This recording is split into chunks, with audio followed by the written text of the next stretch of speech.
Doctor Raman Singh, यह महज एक नाम नहीं बल्कि छत्तीसगढ़ की पहचान है। छत्तीसगढ़ की राजनीति की साख है, एक इतिहास है। जिन्होंने लगातार 3 बार मुख्यमंत्री के तौर पर शपथ ली, जिन्होंने पिछड़ा कहलाने वाले छत्तीसगढ़ को विकास की नई दिशा दिखाई, जिन्हें जनहित के फैसलों के लिए जाना गया, जिन्होंने गरीब छत्तीसगढ़ के लोगों के घरों तक अनाज पहुंचाया, जिन्हें चाउर वाले बाबा के तौर पर जाना गया।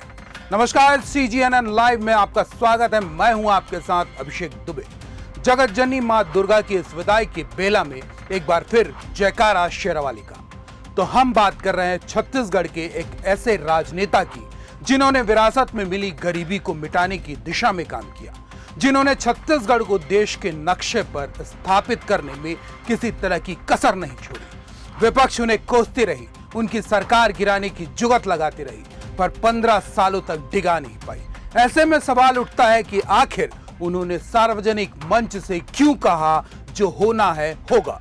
जानने के लिए इस वीडियो पर बने रहिए। साल 2000 के 1 नवंबर को भारत रत्न पूर्व प्रधानमंत्री अटल बिहारी वाजपेयी ने छत्तीसगढ़ का निर्माण किया, तो विरासत के तौर पर छत्तीसगढ़ को पहली सरकार कांग्रेस की मिली।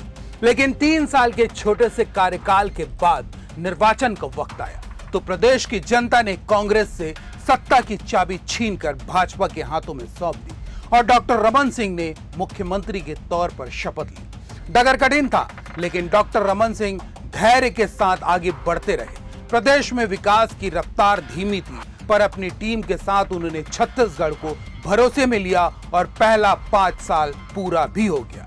साल 2008 में डॉक्टर रमन की सरकार दूसरी बार सत्ता पर काबिज हो गई। डॉक्टर रमन सरकार का सत्ता में दोबारा लौटना राज्य के मतदाताओं के भरोसे का परिणाम था, जिसके चलते छत्तीसगढ़ के विकास को अब गति मिल गई।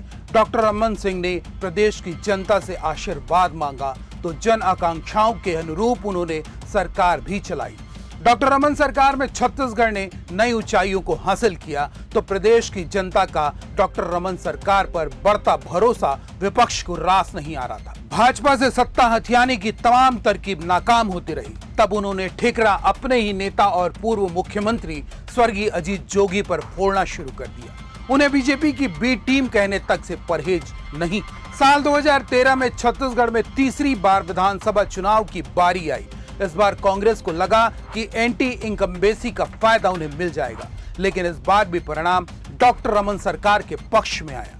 लगातार तीसरी बार एक ही सरकार का रिपीट होना सही मायने में मतदाताओं के विश्वास का प्रतीक था, लेकिन तीसरे दौर में डॉक्टर रमन सरकार के कुछ मंत्रियों की वजह से प्रदेश में सरकार की साख को झटका लगा और डॉक्टर रमन सरकार के पतन को हवा मिल गई। इतने के बाद भी डॉक्टर रमन सिंह पर जनता का विश्वास कायम रहा। साल 2018 के चुनाव में भाजपा को करारी शिकस्त के पीछे वजह आप समझ चुके हैं, लेकिन 2023 में भाजपा की वापसी के पीछे भी उम्मीद डॉक्टर रमन सिंह ही थी।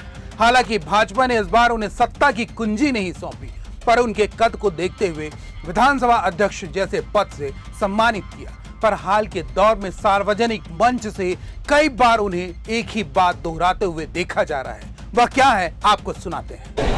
जुदाई कर रहे हो, मुझे अच्छा नहीं लग रहा हो क्या? छत्तीसगढ़ ही मेरे लिए सब कुछ है और छत्तीसगढ़ के आगे मैं कभी सोचता नहीं, इसलिए मेरा प्रयास रहेगा कि मैं छत्तीसगढ़ में ही रहूं। बाकी आगे क्या होगा वो तो कोई नहीं जानता।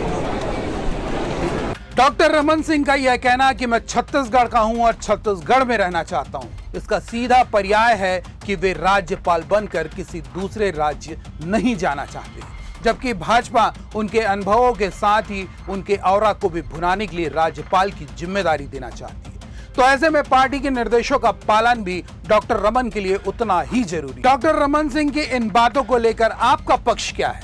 क्या उन्हें राज्यपाल का पद स्वीकार कर लेना चाहिए? अपना जवाब कमेंट में बताइएगा और चैनल को लाइक, शेयर और सब्सक्राइब जरूर कर लीजिएगा। जय माता दी।